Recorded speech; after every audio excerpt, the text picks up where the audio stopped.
Oke guys, dalam video ini kita akan membahas bagaimana konsep negara kita dalam rangka memberikan kesejahteraan bagi rakyatnya ditinjau dari sistem ekonomi Indonesia. Tapi sebelumnya kalian tahu nggak sih pengertian negara kesejahteraan itu apa? Pengertian negara kesejahteraan adalah negara dengan konsep pemerintahan yang mengambil peran penting dalam perlindungan dan pengutamaan kesejahteraan ekonomi dan sosial warga negaranya.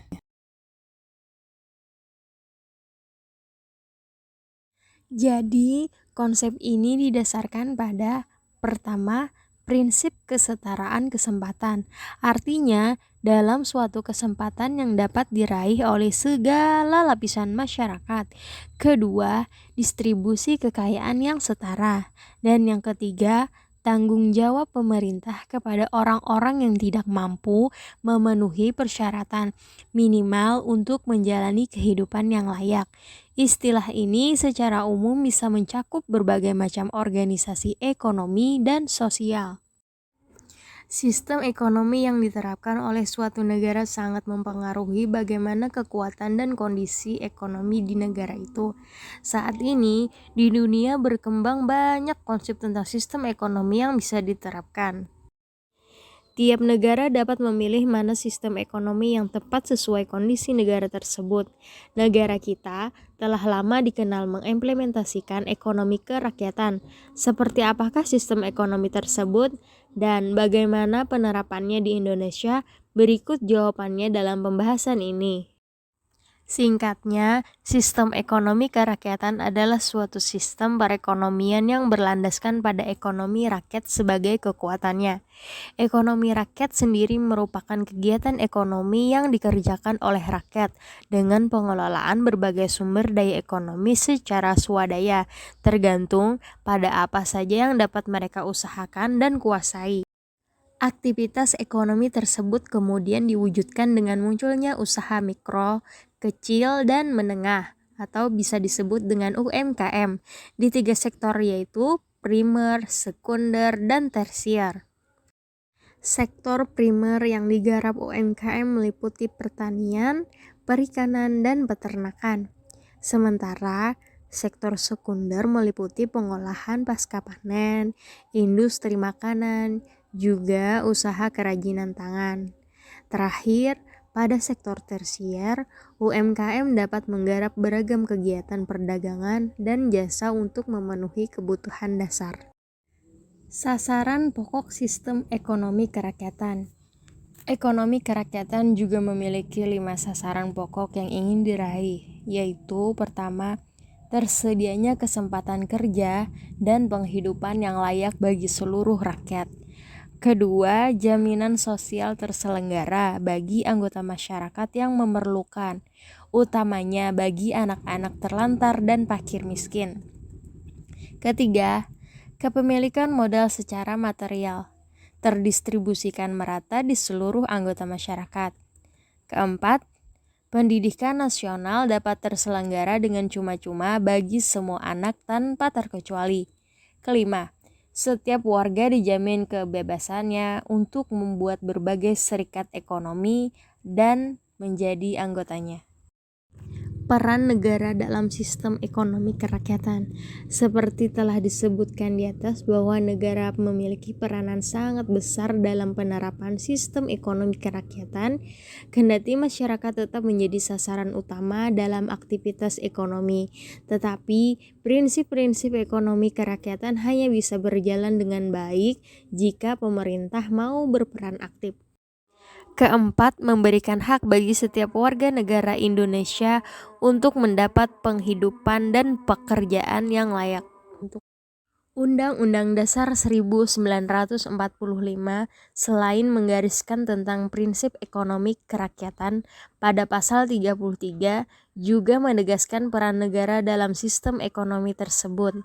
Pasal 27 ayat 2, pasal 33 dan Pasal 34 Undang-Undang Dasar 1945 menjabarkan ada 5 peran yang harus dilakukan negara dalam menjalankan sistem ekonomi kerakyatan, yaitu 1. Menumbuhkan dan mengembangkan koperasi. Kedua, mengembangkan dan memelihara BUMN atau badan usaha milik negara. Ketiga, memastikan bahwa pemanfaatan terhadap bumi, air, dan semua kekayaan alam yang terkandung di bumi Indonesia akan dipergunakan sebesar-besarnya untuk kemakmuran rakyat. Kelima, memelihara para fakir miskin dan anak-anak terlantar. Selain 5 peran di atas, ada 2 hal penting lagi yang seharusnya dikerjakan juga oleh negara, yaitu melakukan pengelolaan anggaran negara demi terwujudnya kesejahteraan rakyat. Di samping itu, negara juga harus menerapkan pajak yang progresif dan memberi subsidi. Selain 5 peran di atas, ada 2 hal penting lagi yang seharusnya dikerjakan juga oleh negara, yaitu melakukan pengelolaan anggaran negara demi terwujudnya kesejahteraan rakyat. Di samping itu, negara juga harus menerapkan pajak yang progresif dan memberi subsidi.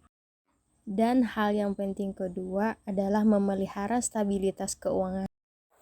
Selain 5 peran di atas, ada 2 hal penting lagi yang seharusnya dikerjakan juga oleh negara, yaitu melakukan pengelolaan anggaran negara demi terwujudnya kesejahteraan rakyat.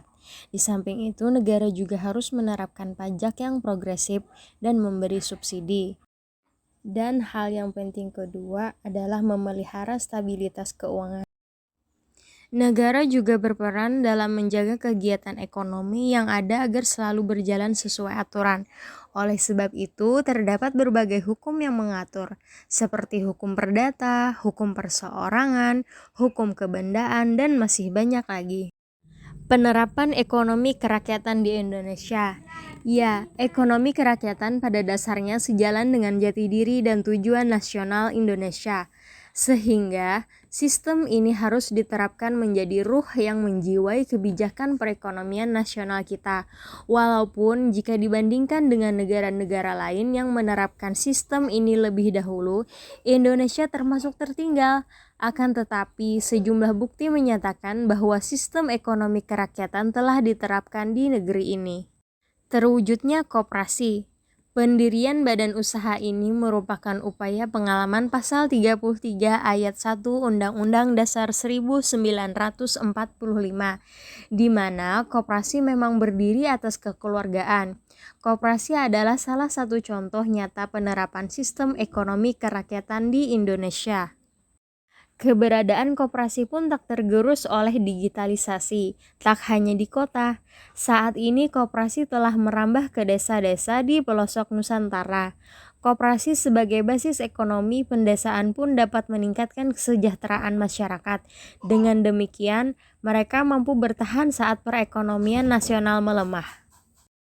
Bukti kedua dari penerapan sistem ekonomi kerakyatan di Indonesia adalah adanya UMKM yang menjamur di tanah air. UMKM merupakan salah satu motor yang aktif menggerakkan perekonomian kita. Motor yang tahan banting dan kuat meskipun dihantam krisis. Terlebih lagi jika UMKM tersebut menghasilkan kerajinan tangan yang menjadi komoditas unggulan Nusantara.